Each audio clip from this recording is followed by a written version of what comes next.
Del 1 al 16, ya casi terminamos el libro de Marcos, nos quedan 12 sermones. Si Dios quiere lo terminamos el 8 de diciembre.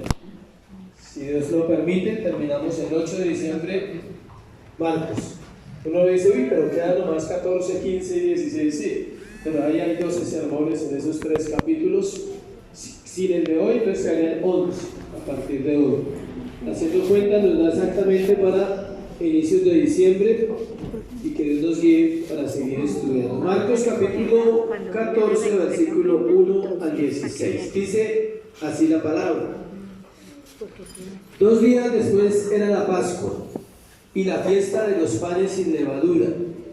Y buscaban los principales sacerdotes y los escribas cómo prenderle por engaño y matarle. Y decían: no durante la fiesta, para que no se haga alboroto del pueblo.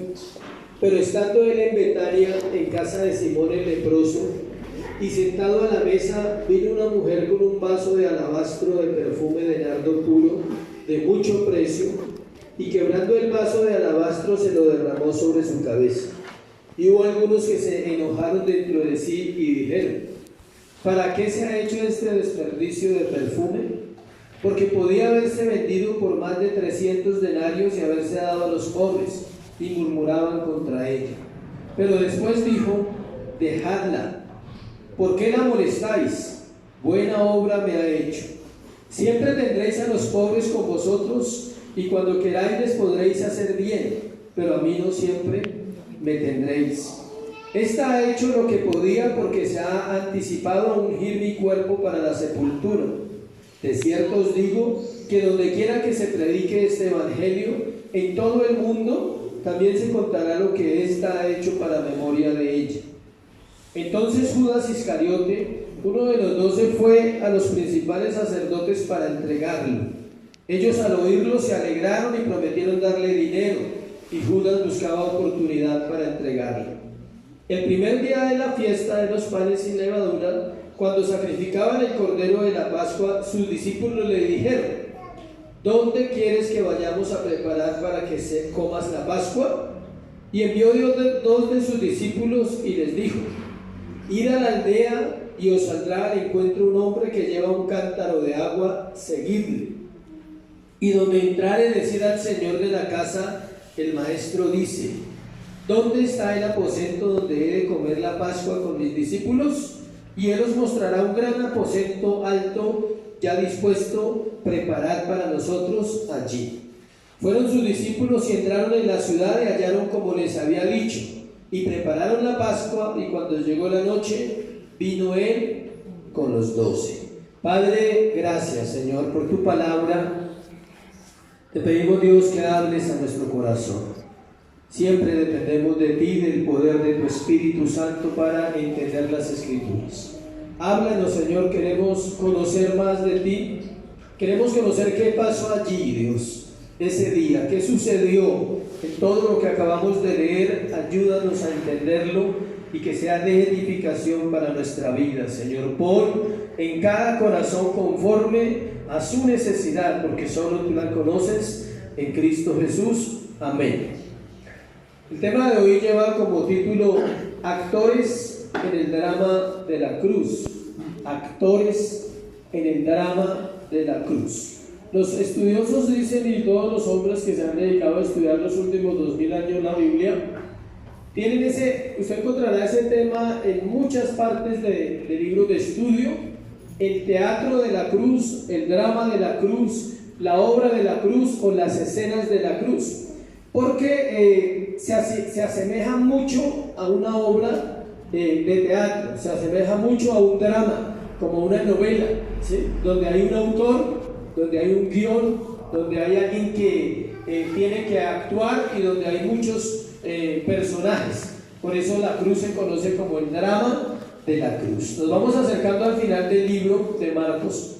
Solo restan 3 capítulos, como le dije ahorita, y quedan 12 temas con exponer, con este que estamos hablando. Llegamos al 14, el versículo 14, y empieza lo que se conoce con ese título, digamos, para darle como esa importancia al drama de la cruz o la obra de la cruz, porque la han comparado que tiene un libreto, tiene una historia, tiene personajes, tiene un desenlace y tiene una presentación clara de lo que Dios quería y cómo quería que sucediera. El director de la obra, ¿quién es? Dios. ¿Cuál Dios? El Padre. Acuérdense que estamos aprendiendo sobre la Trinidad, ¿no? ¿Cuál Dios? El Padre. Él es el director, o sea, él fue el que escribió todos los libretos, todo. Y la obra tiene que realizarse exactamente como Él dijo.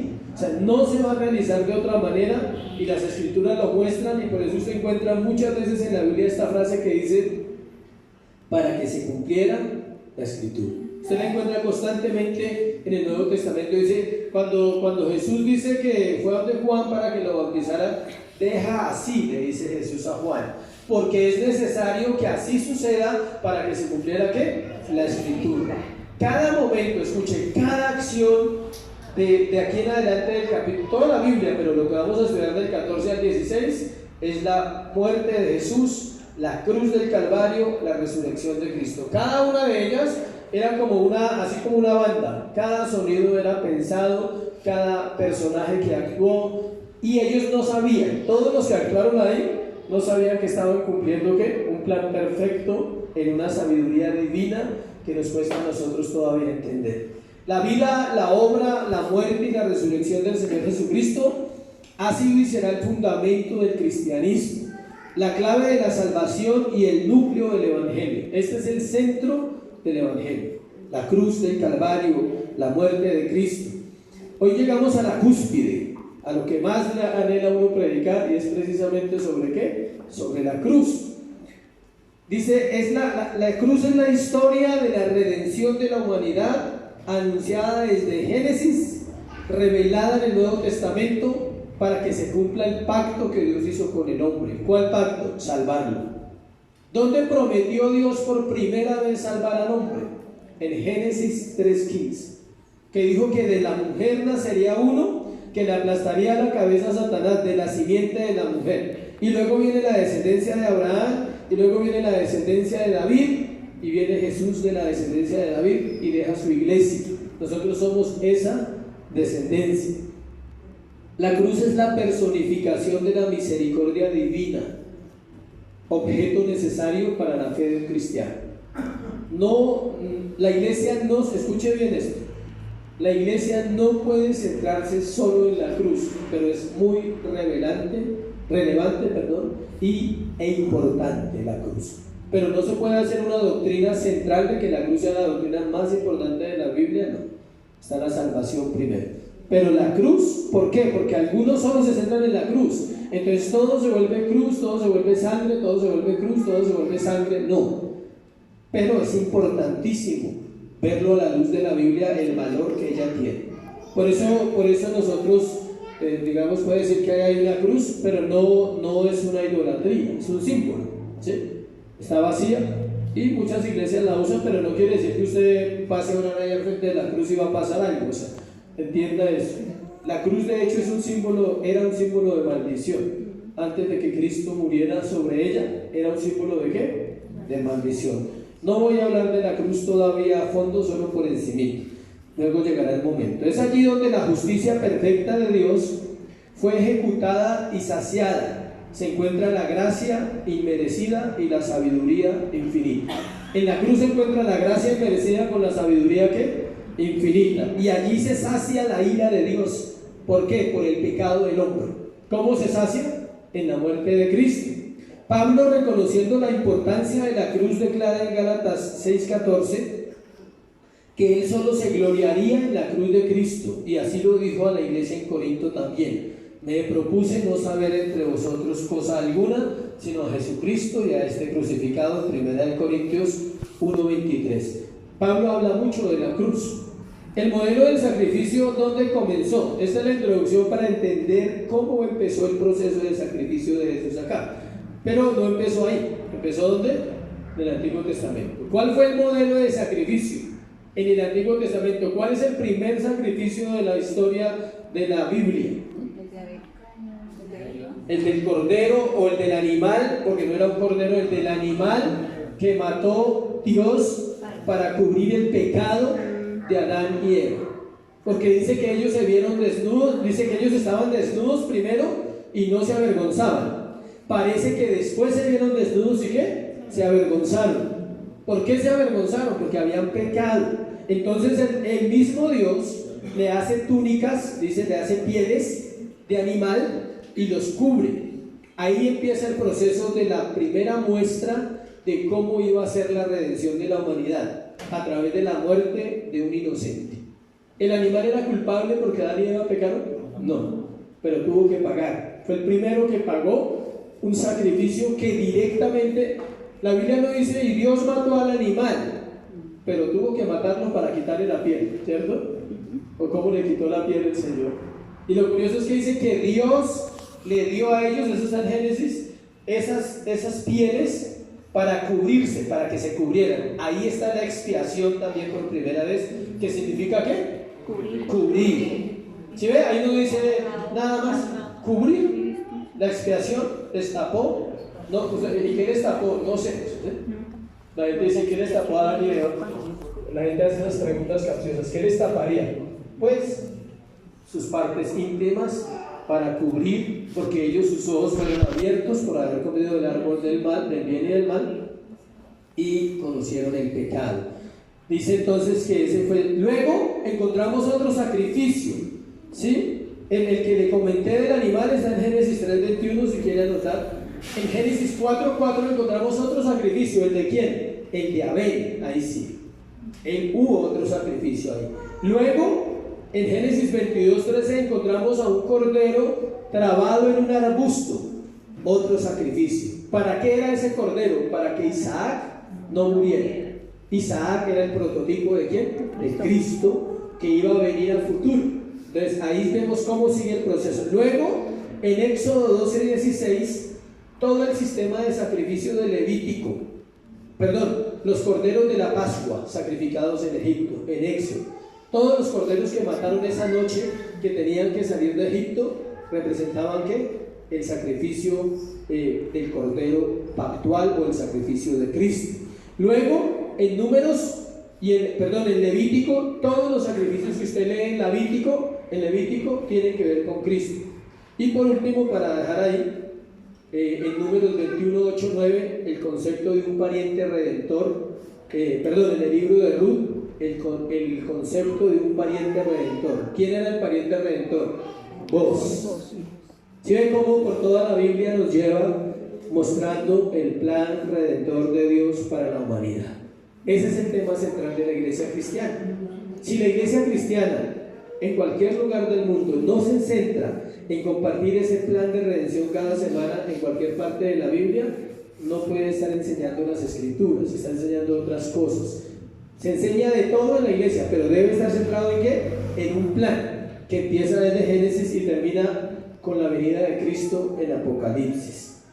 En el Nuevo Testamento, el tema es el objetivo principal de los 4 evangelios. También en Hechos, todas las epístolas están llenas de la teología de la cruz y del sacrificio de Cristo. Todo el tiempo se habla de eso, hasta llegar a Apocalipsis, donde cierra también recordando al Cordero inmolado de Dios.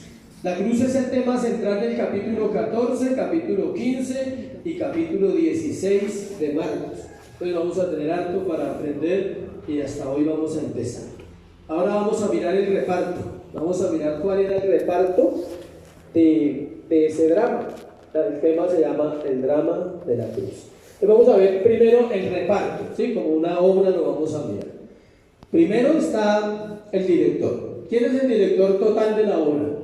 Dios Padre. Él es el primero que aparece ahí. Y vamos a hablar primero de esa parte. Aunque no es nombrado, escuche, Él es el autor de la obra. Él es quien ordena todo desde el principio.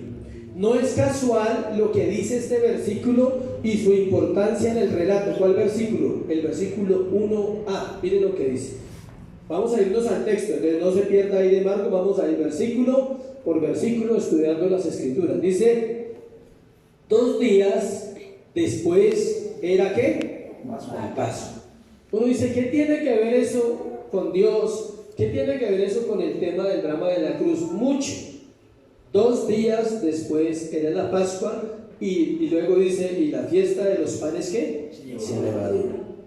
Escuchen, en el mes de abril, en el año en que murió el Señor, el día 14 cayó un jueves y el día 15 cayó ¿qué? Un viernes. Es curioso, es preciso, exacto.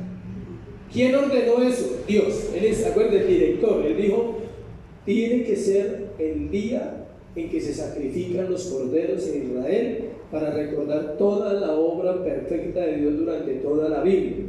¿Quién pudo ordenar exactamente las horas, los segundos y los tiempos? Solo alguien tan grande como Dios. En el mismo día y en la misma hora en que estaban matando a los corderos de Pascua en el templo, el Hijo de Dios también moriría.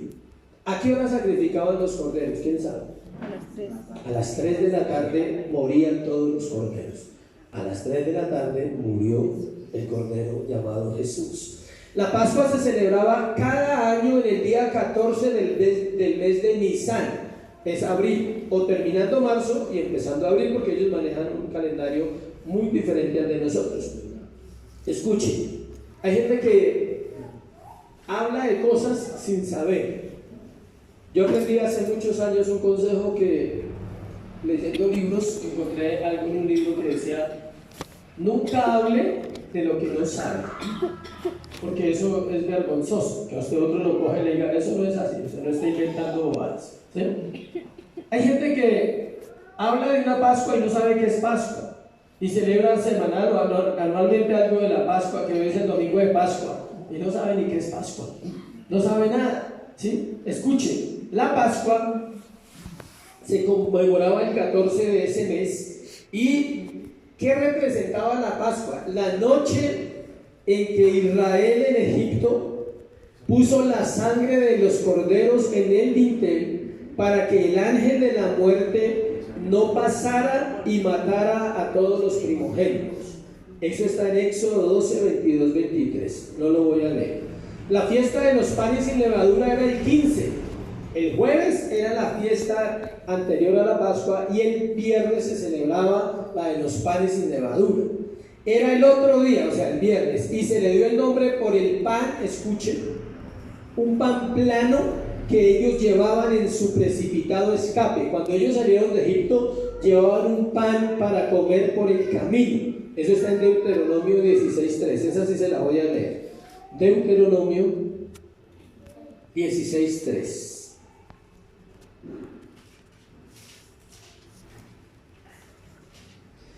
Dice: no comerás con ella pan con levadura, 7 días comerás con ella pan sin levadura, pan de aflicción, porque a prisa saliste de la tierra ¿de dónde? De Egipto. ¿Cómo salieron? A prisa. Y se llevaron unos panes sin levadura, o sea, hagan cuenta como tocaba, ¿sí? Háganle que nos vamos, ¿sí? Y de ahí nace la fiesta de los panes sin levadura. Se celebra todavía, durante toda la historia de Israel, y todavía se celebran esas dos fiestas. Esas dos fiestas no son iguales y son intercambiables, o sea, ellas no se relacionan la una con la otra, porque una es un evento y la otra es otra, y las hacen separadas, porque para ellos es muy importante tanto la noche en que fueron librados de la muerte como el día de la liberación. ¿Cuántos se acuerdan del día que empezó una relación con Cristo? Esa podría ser su Pascua, ¿sí? Ese día empezó el proceso, así fue para ellos. Es un ejemplo, ¿no? En el paralelo, acuérdense que todos estos capítulos tienen paralelos. Mateo 26:2 dice: sabéis que dentro de 2 días se celebra la Pascua y el Hijo del Hombre será entregado para ser crucificado. O sea, según todo lo que estoy leyendo, ¿dónde nos ubicamos? ¿En qué día estábamos ahí? En el capítulo 14 de Marcos.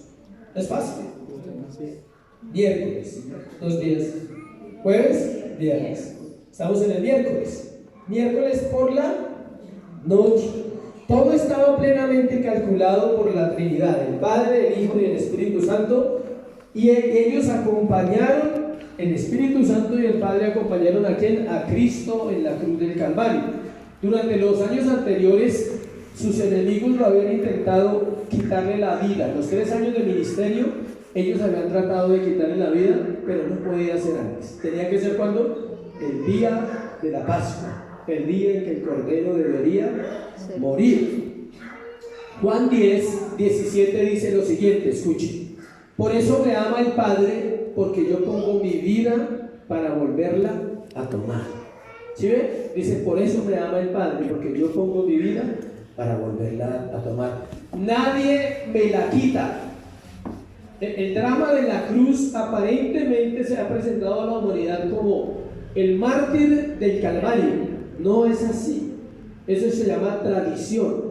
El mártir del Calvario no existe. Jesús no fue un mártir. Jesús fue un rey victorioso muriendo en la cruz del Calvario para redimir a la humanidad. En un plan que perfecto, donde él dice, nadie me la quita. O sea, los judíos no lo podían matar, los romanos no lo podían matar, solo había alguien que lo podía ejecutar, y era ¿quién? El Padre. Pero él dice, yo pongo la vida. O sea, el Padre dice, yo la pongo en tus manos, Señor. Cuando él dice, en tus manos encomiendo ¿qué? Mi espíritu. Y dice, te entrego la vida porque tú eres mi Padre y yo confío en ti, que yo sé que me la devuelves. ¿Sí? El Padre le devuelve la vida, pero él también dice, yo pongo mi vida y la vuelvo a tomar. Dice, nadie me la quita, sino que yo de mí mismo la pongo. Tengo poder para ponerla y tengo poder para volverla a tomar. Ese mandamiento recibí de mi Padre. Note bien el versículo, Juan 10:18. El Padre le dijo, vaya a morir a la cruz, y cuando sea el tiempo, Gálatas 4:4, cuando sea el tiempo de morir, ponga su vida allá y luego la volvemos a tomar. Acuérdese que eso es uno, ¿sí? O sea, es como si hablaran el uno las palabras del otro. Dice, ponga su vida allá que luego la volvemos a tomar. A los 3 días la volvemos a tomar, no hay problema. ¿Listo, hijo? Él dijo, yo lo hago porque mi Padre me lo dice. Esa era la obediencia del Hijo. Lucas 22:22, el otro paralelo dice, a la verdad el Hijo del Hombre va según lo que está determinado.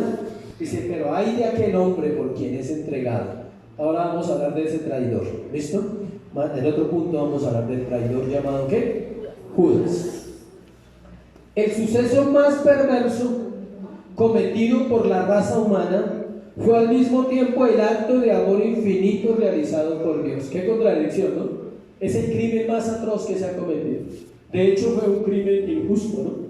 No hubo defensa, un juicio injusto, el delito era falso, le imputaron algo que él no había hecho, no le dieron la oportunidad a la defensa como establecía la ley romana. A él le violaron todos los derechos, desde la captura, lo han hecho, todo lo que le hicieron es parecido a lo que pasa en una nación llamada ¿qué? Colombia, ¿sí?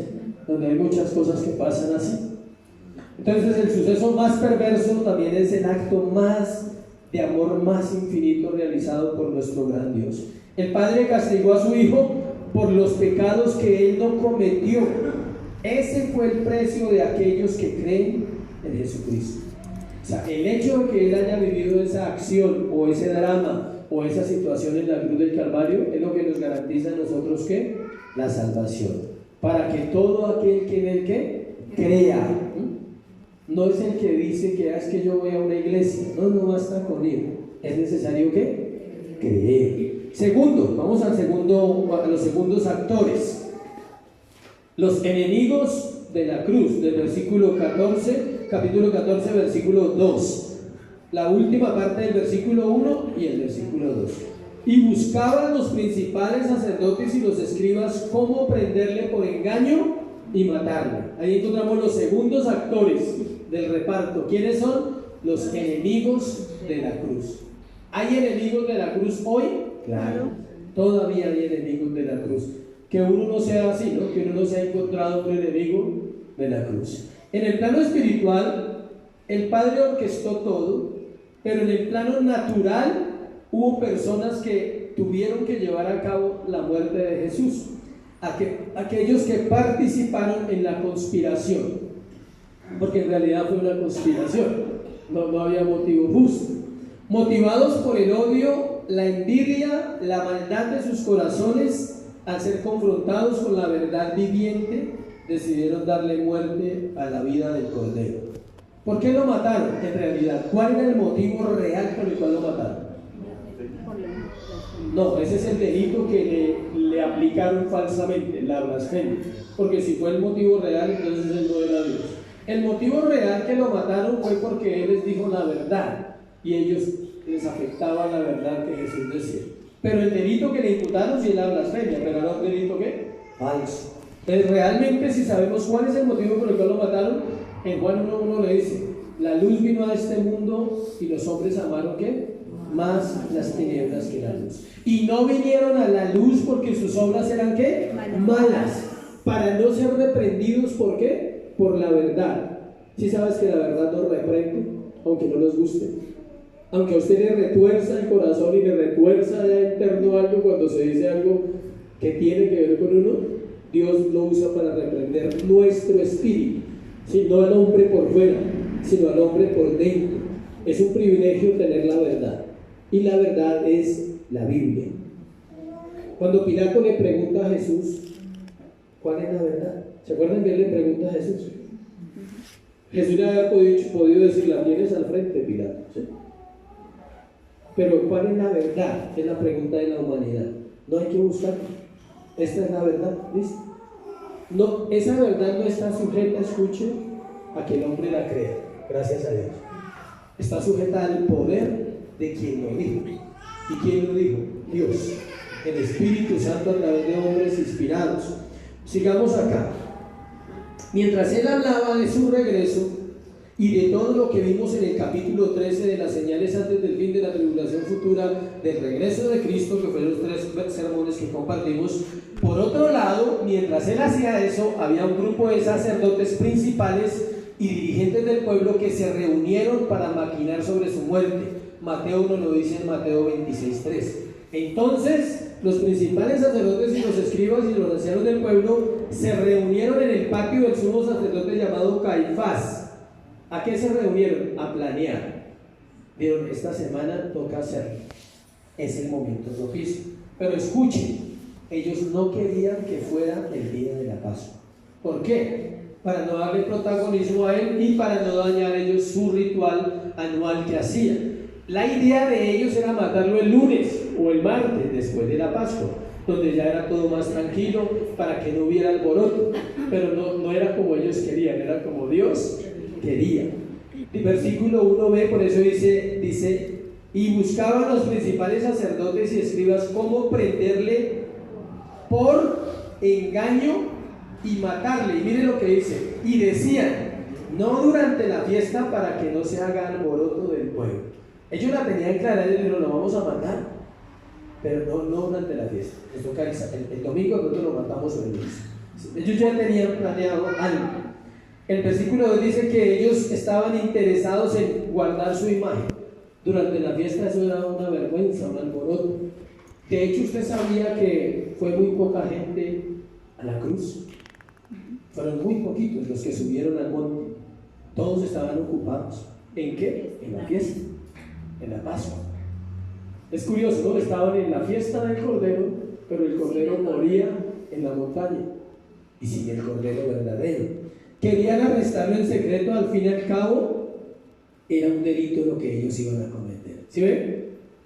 Sentido común. ¿Por qué no querían público? Porque era un delito lo que ellos querían cometer hacia él. No querían testigos. En la fiesta había muchos testigos. No era convincente matarlo ahí. La idea de ellos era matarlo después de la Pascua. Tercero, miremos a los otros actores. Versículo 3 al 9. Los amigos. ¿Cuántos saben que siempre hay enemigos? ¿Y hay qué? Amigos, en toda situación de la vida. Aquí hay algo curioso. Del versículo 3 al versículo 9 usted encuentra una historia que aparentemente no encaja dentro del lenguaje de la cruz, dentro del lenguaje que estamos usando hoy. Efectivamente esa historia no fue ese día y lo vamos a mirar. Léase Juan, antes de leer el capítulo 3 del versículo 14 de Marcos, léase el capítulo 12 de Juan, versículo 1. Y vamos a entender por qué ese pasaje está ahí, Juan 12:1. Yo se lo leo, y dice: 6 días antes de la Pascua vino Jesús a Betania, donde estaba Lázaro, el que había estado muerto y quien había resucitado de los muertos. Le hicieron allí una cena, Marta servía y Lázaro era uno de los que estaban sentados a la mesa con él. Este pasaje que introduce ahí Marcos no sucedió ese miércoles, eso fue el sábado anterior, por eso Juan dice 6 días antes de la Pascua. Esta es la visita que él tuvo en la casa de Simón el leproso, y escuche, estaba Simón el leproso, un hombre que había sido sano de lepra. Estaba Lázaro el resucitado, imagínense esa escena, ¿sí? Estaba Marta la ocupada, porque en las reuniones hay de todo, ¿sí? Estaba María la interesada en Dios. Estaban los 12, los 11 fieles y el traidor. Una escena espectacular, más de 15 personas, sin contar que Lázaro, Marta y María eran una familia más o menos pudiente. Vendían especias y telas, eran comerciantes. Y aparte de eso, tenían criados. Entonces, ellos eran los principales, pero había mucha gente alrededor. Entonces tendría que ser una casa grande. Era un lugar de agradecimiento. ¿Cuántos saben que Dios ama un corazón agradecido? Definitivamente. En medio de esto, ¿por qué introducen esa parte en el sermón de Juan Marcos 14? Porque tiene que ver con la muerte de Jesús, porque es la preparación para la sepultura, él dice, y porque va a mostrar algo muy importante, y es el agradecimiento de aquellos que él logró impactar en esos años de ministerio. Y eso es lo que busca Dios. La cruz no es un lugar de dolor para nosotros, escuche. Fue para Cristo el dolor, un dolor que no tiene que ver solo con lo físico. La cruz es un lugar de agradecimiento. Es un lugar donde yo voy a decirle a Jesús ¿qué? Gracias. Gracias por ese sacrificio. Gracias por haberlo hecho por mí. O sea, tú sabes que no lo merecía Jesús, pero gracias. O sea, sé que lo hiciste con todo el amor. Y vemos en María la característica de un creyente puro, de un creyente verdadero. Esa historia me gusta mucho, la historia de María. A este pedazo si podríamos decir, a este pedazo de la escena de hoy y de la historia se le llama una ventana de amor en medio de una pared de odio, porque está en medio de los enemigos y está en medio del traidor. Ya hablamos de los enemigos y el cuarto punto es el traidor, el discípulo traidor. Pero en medio de eso hay una ventana de amor, María, ¿sí? Se conoce así. El escenario fue la casa de Simón el leproso, había más de 15 personas allí y estaban todos, la mayoría estaban ¿qué? Agradecidos. ¿Un hombre resucitado estaría agradecido? Amén. ¿Un leproso estaría agradecido? Las hermanas del resucitado, felices preparando comida a la una y la otra sirviendo, ¿sí? Y todos estarían felices, los amigos, los sirvientes de Lázaro, los empleados. ¿Sí? El patroncito no se murió, ¿sí? El Señor lo resucitó. Uno no mira eso en la Biblia, no lee, no mira nada de lo que es un acontecimiento allí. Juan 12:3 nos dice que es María, la hermana de Lázaro, la que está en este momento. Marcos nos dice en el versículo 3, pero estando en Betania, en casa de Simón, ¿qué? El leproso, y sentado a la mesa, vino una mujer con un vaso de alabastro de perfume de nardo puro, de mucho precio, y quebrando el vaso de alabastro, se lo derramó sobre su cabeza. Los perfumes finos se usan de a goticas, ¿sí? Porque son muy buenos. Son puros. Usted no necesita untarse a la lata ahí para que huela. 3 goticas bien puestas y eso queda todo el día usted oliendo a rico.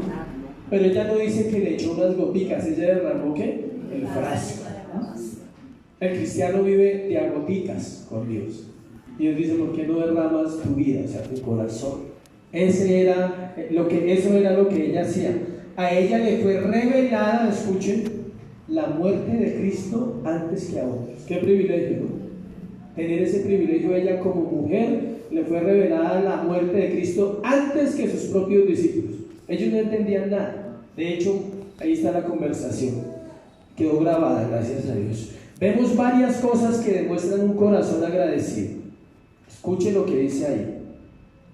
Que ella dice que ella tomó el perfume de nardo puro de mucho precio, ya lo hemos dicho en otro sermón. ¿Cuánto valía el salario? ¿De cuánto tiempo? De un año. Multiplique el mínimo por 12. 8 millones más. 12 por 8, ¿están en 800? ¿Sí? 12 por 5, 60, 12 por 3, 36, casi 1 millón de pesos. 960 más el subsidio, bueno, 1 millón. 1 millón de pesos. Hay perfumes de ese precio hoy más caros, pero nadie se lo va a poner a otro en la cabeza todo, no olvídese.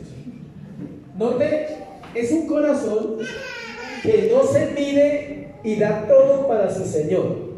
No le importó el valor de lo ofrecido, también rindió adoración con lo que hizo. Mire lo que nos dice Juan 12:3, que es un poquito más específico a la acción de esta mujer. Dice: entonces María tomó una libra, el perfume era una libra, era grande, de perfume de nardo puro de mucho precio, y ungió los pies de Jesús y los enjugó con sus cabellos, y la casa se llenó del olor del perfume.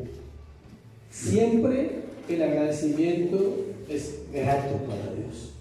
La adoración es grata, eso es lo que llena el corazón de Dios. Eso es lo que atrae la presencia de Dios. Una persona que adora, una persona que es agradecida, siempre atraerá la presencia de Dios a su vida. Donde vaya, no en la iglesia, claro, aquí lo hacemos, pero Dios no solamente se manifiesta aquí, sino en todo. Ella ya había tenido ocasiones con Jesús, ¿se acuerdan? Cuando dice que ella prefirió la mejor parte, sentarse a los pies del maestro, ¿a qué? A escucharle. Mientras Marta hacía huevos pericos. No hay problema. Hay gente para hacer huevos pericos, hay gente para servir. Marta estaba ocupada, pero ella dice, ella escogió la mejor parte. ¿Cuál? Escuchar al maestro. Y allí lo muestra una vez más claro que era una mujer totalmente apasionada por Jesucristo. Según la historia, el solo envase de ese perfume era carísimo. Era un perfume muy fino, el frasco era en mármol, era lo hacían, escuche cómo lo hacían. Era una pieza de piedra y le hacían el hueco a la piedra de mármol. ¿Sí? No es como ahora el vidrio ahí barato, no, o sea, eso era, ¿sí? Desde el envase valía un dineral, más lo que valía el perfume. ¿Sí? Eso lo exprimían, eran gotas finas. Podría que fuera, ¿por qué decía que una libra? Por el envase, no era el líquido, era el envase el que pesaba esa cantidad. Dice, según la historia, esos perfumes o esos aceites que usaban en ese momento, los derramaban por goticas. Era una gota, era valiosísima. ¿Y por qué ella ofrece todo? Porque esa es la actitud de un verdadero creyente, derramar totalmente su corazón. Versículo 4. Y hubo algunos que se enojaron dentro de sí y dijeron: ¿para qué se ha hecho este desperdicio de perfume? Siempre habrá alguien que se enoje si tú eres un verdadero adorador. Siempre. ¿Para qué desperdicias tu vida en una iglesia metido allá? ¿Y a usted cuánto le pagan por hacer aseo? ¿Sí? ¿A usted le pagan por hacer aseo en esa iglesia? O sea, ¿no se da cuenta que usted lo están manipulando? O sea, ¿sí? No falta quien diga eso. Y usted todos los domingos allá metido, o sea, ¿no cree que está descuidando su vida? O sea, usted está desperdiciando su tiempo. Hay que hacer cosas. Sí, la vida es para hacer cosas. Siempre habrá alguien, y allí había alguien especial. ¿Sí? Dice, ¿para qué invertir tiempo, escuche, estudiando y orando y leyendo la Biblia si igual todos nos vamos a morir? Hay mucha gente que dice eso. Siga ahí que su Dios le va a ayudar. Esa frase la escuché alguna vez en mi vida, ¿no? Un hombre me dijo hace muchos años, me dijo, ¿no se cansa de estar metido allá viendo ladrillo y aparte se está llevando toda su familia? Le dije, no. En 10 años hablamos, ¿listo? En 10 años hablamos. Si en 10 años su vida está mejor que la mía, le dije, yo me convierto a usted. Te lo aseguro. Porque yo sé en quién creo, y yo sé en quién creo. Y en 10 años su vida estaba totalmente destruida. Y sigue destruida. Y seguirá destruida si no vuelve su corazón a Dios. Porque Dios es bueno. Mi vida no es perfecta, pero gracias a Dios, 10 años después, estaba sirviéndole todavía al Señor. Versículo 5.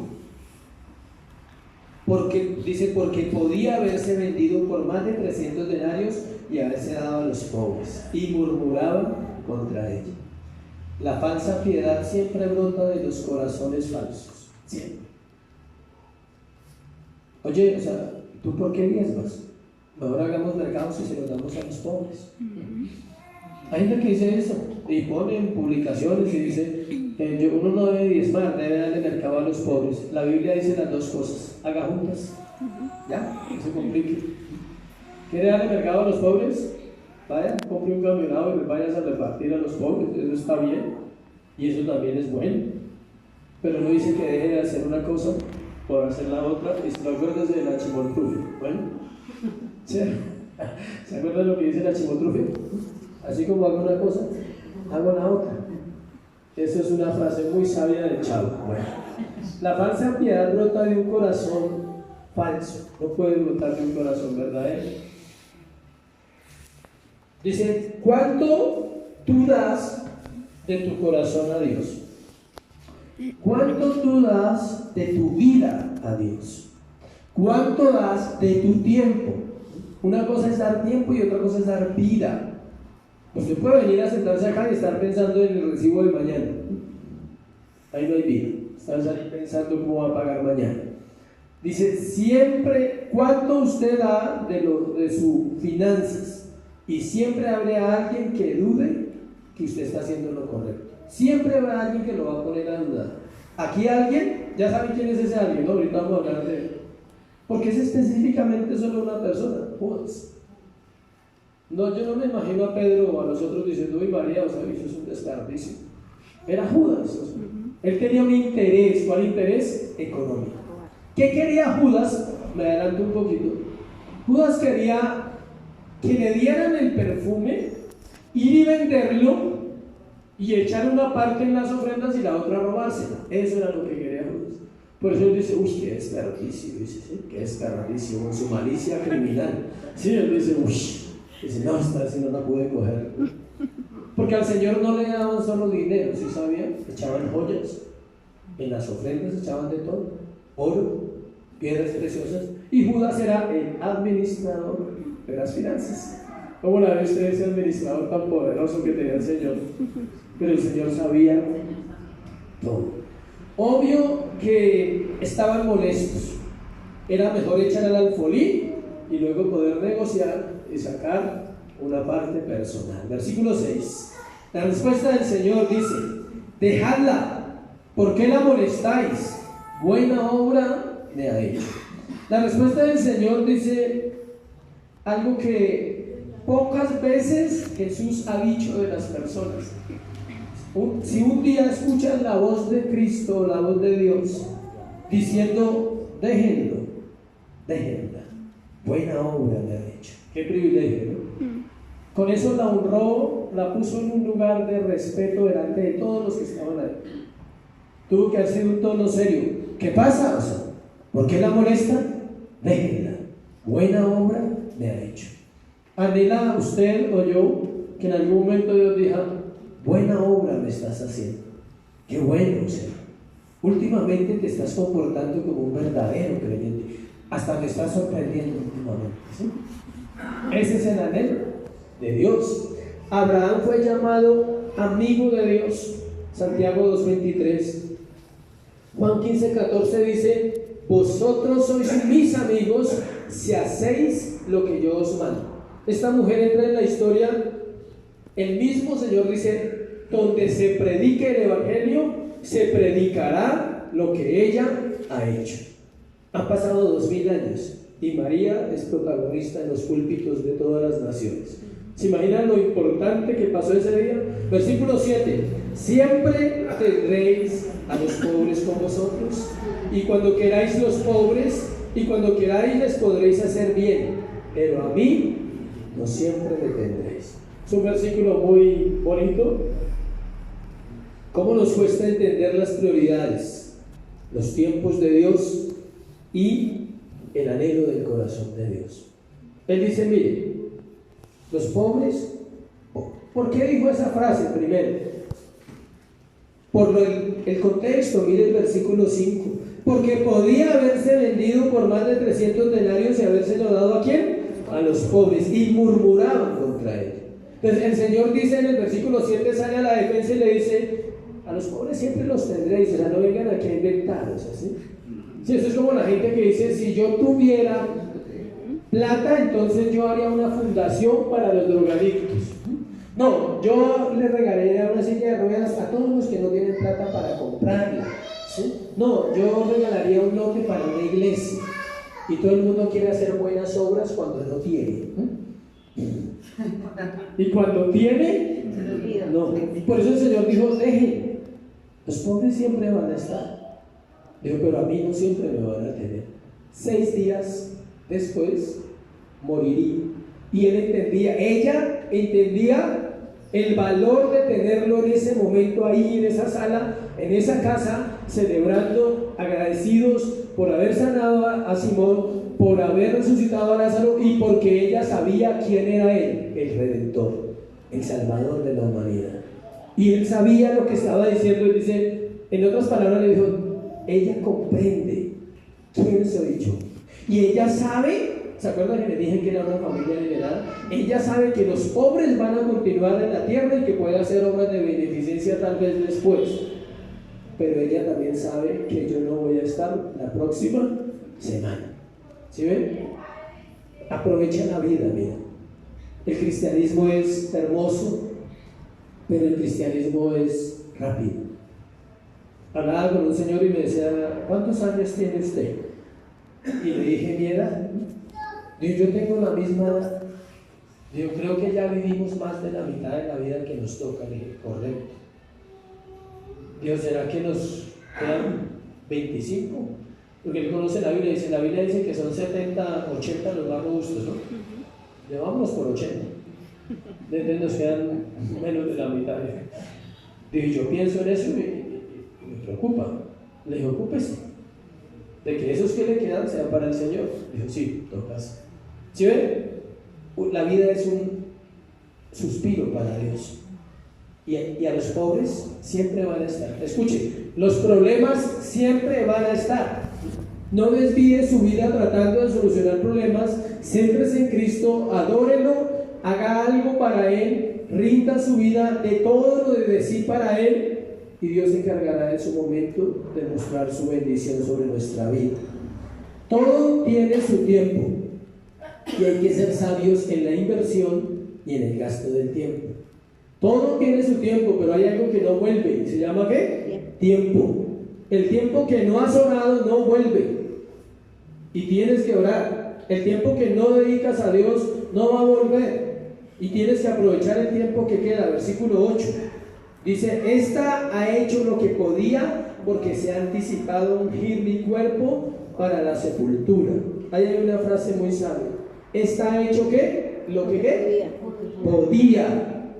¿Puedes orar? Sí, todavía. No eres mudo, tienes voz. ¿Puedes congregarte? Todavía, tienes pies. ¿Sí? ¿Puedes oír la palabra? Todavía. Hazlo ahora. Dice: ella no hizo más. Para el Señor sabía quién era ella. Dice: ella ha hecho ¿qué? Lo que podía. ¿Qué puedes hacer tú y qué no haces? Sabiendo que puedes hacer. Porque es pura negligencia. Ella no era negligente. Dice versículo 9: de cierto os digo que donde quiera que se predique este evangelio en todo el mundo, también se contará lo que está hecho para memoria de ella. Han pasado 2 milenios y su testimonio sigue siendo poderoso, y su testimonio ministra la iglesia todavía. El testimonio de una mujer que no tuvo miedo de desperdiciar, entre comillas, todo lo que tenía en el único que paga bien, Cristo. Por eso dicen: bien mal paga el diablo a quien bien le sirve. Y eso es muy cierto. Si alguien paga mal, Dios paga bien. Solo que no paga ni como usted quiera, ni cuando usted quiera, ¿sí? Paga cuando Él quiere y como Él quiere. Y eso demanda tiempo. Cuarto, el falso discípulo. Bendición. Siempre tenemos que llegar al punto de alguien así. Conectémonos con el versículo 3 de Marcos. Antes de leer el versículo 10, dice: pero estando él en Betania, en casa de Simón el leproso. Ahora dice que Judas fue a los principales para entregarlo. Aquí no era el día, está hablando de la cena. Él ve, recogen, hacen lo del alabastro, él sale y se va. La hora de la traición fue ese, porque él fue y él no lo vendió el jueves, él no lo vendió el miércoles, él ya lo había vendido. El negocio ya se había fraguado. ¿Sí? ¿Cuánto fue el precio? 30 monedas de plata. No, fueran de oro. 30 monedas de plata era el precio, escuche, que se pagaba en ese momento por un esclavo. Era el mismo precio. Algunos detestan a Judas, los estudiosos lo quisieran resucitarlo para matarlo. No, en serio, uno piensa en ser duro. La traición, la hora de la traición, quizás de lo más difícil de esta tierra, es ser traicionado por alguien que amas. Si no hay amor, no hay traición. Duro, ¿no? Si alguien te falla y no hay amor, no hay traición. Solo se es traicionado cuando se es ¿qué? Amado. Y Jesús amaba a Judas como a cualquiera otro. La Escritura enseña que el Señor amaba a sus discípulos, no a unos más que a otros. Él amaba a Judas. Duro amar a alguien que tú sabes de antemano que te va a traicionar, eso es amor. ¿Sí? No, yo lo amaba, pero ya no lo amo. No, con Jesús no era así. Jesús sabía que él iba a hacer todo eso que hizo. Es más, Jesús sabía que él era ladrón. Nunca, no sabemos si se lo dijo o no se lo dijo. Pero no sabemos si él alguna vez le dijo: Judas, ¿cómo van las cuentas? No sabemos. Pero lo más probable es que las palabras que él predicaba, Judas estaba ahí. Y el Señor sabía que le estaba diciendo también a ese hombre ladrón, a ese hombre traidor: Dios ama al pecador, aborrece el pecado. Él amaba a Judas, no amaba lo que Judas iba a hacer. Ningún hombre es más infame que Judas, quien desperdició 3 años y medio, que estuvo con el Señor. Él era el único que no era de Galilea, de los 12. Iscariote significa nombre de Queriot, provenía de un pueblo a 40 kilómetros de Jerusalén. Él siguió al Señor desde el principio, escuchen, con motivaciones incorrectas, con motivaciones egoístas y materialistas. Y se las ingenió astutamente porque era astuto para engañar a los otros discípulos, quienes nunca sospecharon de él. Los 11 nunca sospecharon de él. Para los 11 él era un consiervo. Hasta el final, cuando el Señor dice: uno de vosotros me va a entregar. ¿Seré yo, maestro? ¿Seré yo? Todos se preguntaron lo mismo. Pedro, Juan, Señor. Ellos nunca dijeron: uy, ya sabemos quién es. Si ellos hubieran sospechado y hubieran tenido, bueno, era un velo que Dios puso sobre ellos para todo el plan, porque ellos no sabían ni que lo iba a vender, ni ellos se robaban las ofrendas, nada. Donde ellos hubieran sabido: ya sabemos quién es, Señor. Hace rato lo venimos observando, o sea, ¿sí? Ese es falso, es traidor, ese aparenta que te ama y no te ama. Ellos no sabían. El único que sabía era ¿quién? El Señor. No engañó a Jesús, engañó a los discípulos. A Jesús no. ¿Alguien puede engañar a Jesús? ¿Vale? Puede creer que lo engañan, que eso sí nos pasa, pero no lo podemos engañar. Su corazón desde el principio Jesús lo conocía. Juan 6:64, mira, él dice que él lo conocía bien. En Juan 6:64 nos deja claro que él lo conocía perfectamente.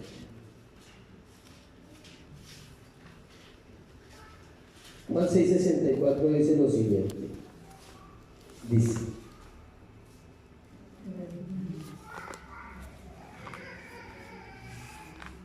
pero hay algunos de vosotros que no creen, dijo el Señor. ¿Sí que cuando predicaba él echaba sus vainazos a todos? Porque Jesús sabía desde el principio quiénes eran los que no creían. y quién le había de entregar. Y el versículo 70 dice lo siguiente, del mismo Juan 6. Jesús le respondió: ¿no os he escogido yo a vosotros los 12 y uno de vosotros es Diablo. diablo? Uy, duro que el Señor le diga a uno diablo. A Pedro se la rebajó, dijo: apártate de mí, Satanás. Pero Pedro se arrepintió. ¿Sí ve que el diablo puede morar en una vida? Pudo no era el diablo, pero tenía el espíritu. Y le dice: a vosotros los 12, dice, y uno de vosotros es ¿qué? Diablo. Hablaba de Judas Iscariote, hijo de Simón, porque este era el que le iba a entregar, y era uno de los 12. Está claro, Jesús le conocía. Después de la cena del sábado anterior, Judas fue y vendió al maestro. Los fariseos le prometieron pagarle 30 monedas de plata. Era el precio que se pagaba por un esclavo. Muy barato, muy falso. Durante esa semana buscó la ocasión para entregarlo y sabía que debía hacer cuando estuviera solo.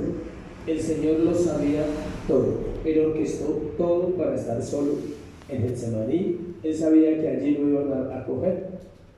Pero Judas sabía que no podía hacer en público. Y él sabía los horarios, eran de confianza de los 12 del Señor. Él sabía que horas el Señor iba a orar, dónde iba a orar, todo. Y él buscaba una ocasión, dijo: esta semana le toca avisarles dónde lo agarran solito.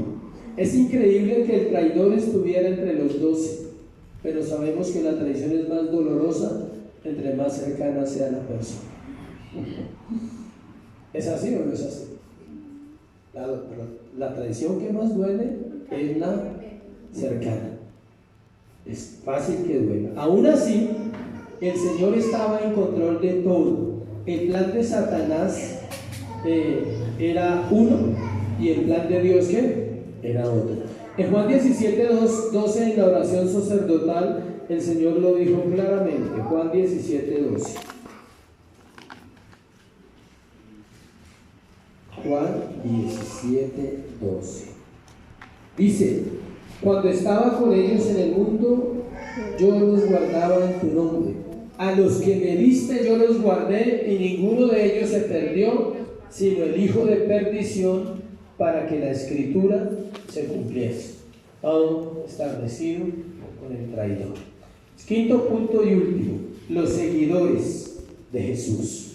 Versículo 12 y al 16. Terminamos ahí en Marcos. Versículo 12. El primer día de la fiesta de los panes sin levadura, cuando sacrificaban el cordero de la Pascua, sus discípulos le dijeron: ¿dónde quieres que vayamos a preparar para que comas la Pascua? Pasamos al día jueves. ¿Miércoles? Pasamos al día jueves. En la mañana, obvio. Sus discípulos le preguntan: Señor, ¿dónde vamos a comer esta noche la Pascua? La respuesta fue cerrada.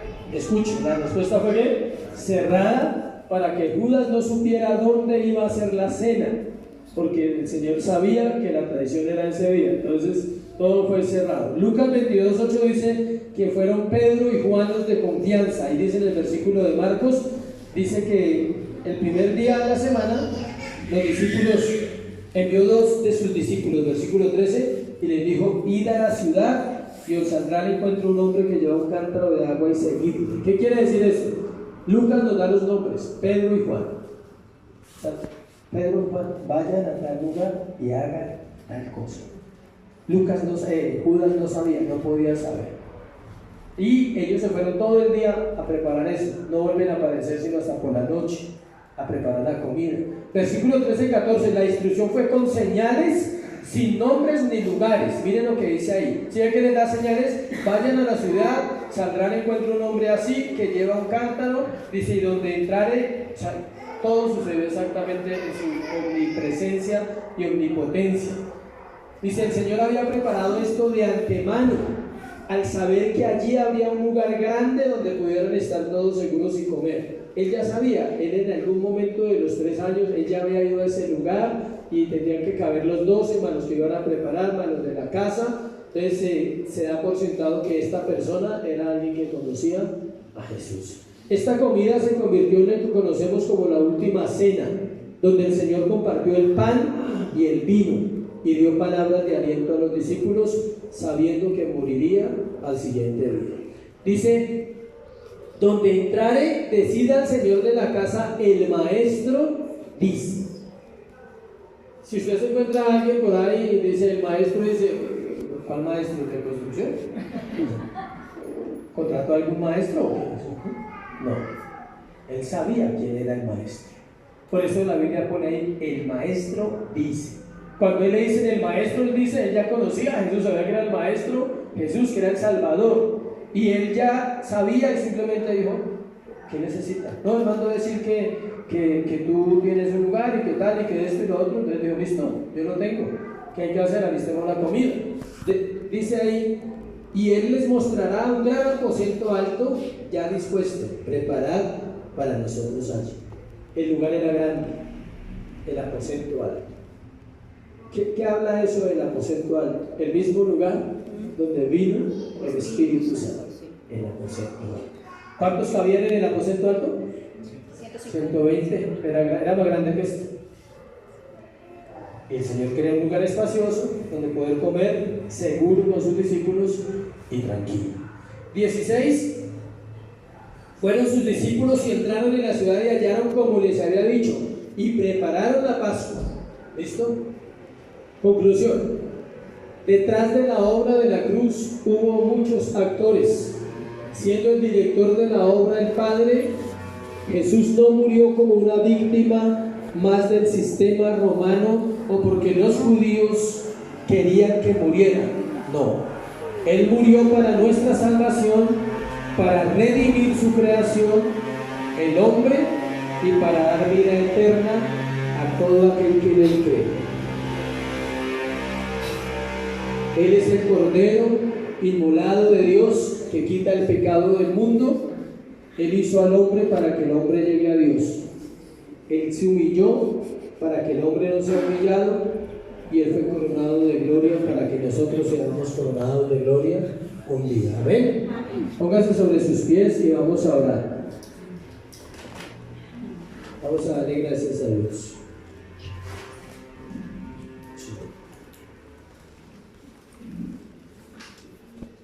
Vamos a orar, luego vamos a orar por unas peticiones y luego oramos por la ofrenda y quedamos listos, ¿vale? Padre, hoy te damos gracias en el nombre de Jesús por esta tu palabra, Señor, porque hoy podemos entender un poco más de cómo fueron los hechos, cómo sucedió ese día, Dios mío. Tú nos muestras hoy a través de la Escritura cómo todo fue claro y planeado por nuestro Dios, el Padre. Como tú has sido tan bueno, Señor, con nosotros. Pero también nos mostraste a tus amigos y tus enemigos, nos mostraste a un traidor, nos mostraste, Señor, al final todo tu plan. Pero qué bueno tomar lo que nos corresponde, Dios, y es la parte de los amigos, Dios, de aquellos que queremos conocerte y queremos servir. Y quizás así como María, anhelamos derramar nuestro corazón delante de ti, pero necesitamos tu ayuda, Jesús. Ayúdanos hoy a entender tus caminos, Dios. Tu palabra dice que tus caminos a veces son ocultos al corazón del hombre, pero cuando tú te agradas de alguien, tú revelas tu voluntad, Señor. Ayúdanos a comprender hoy tu verdad y tu palabra, Dios.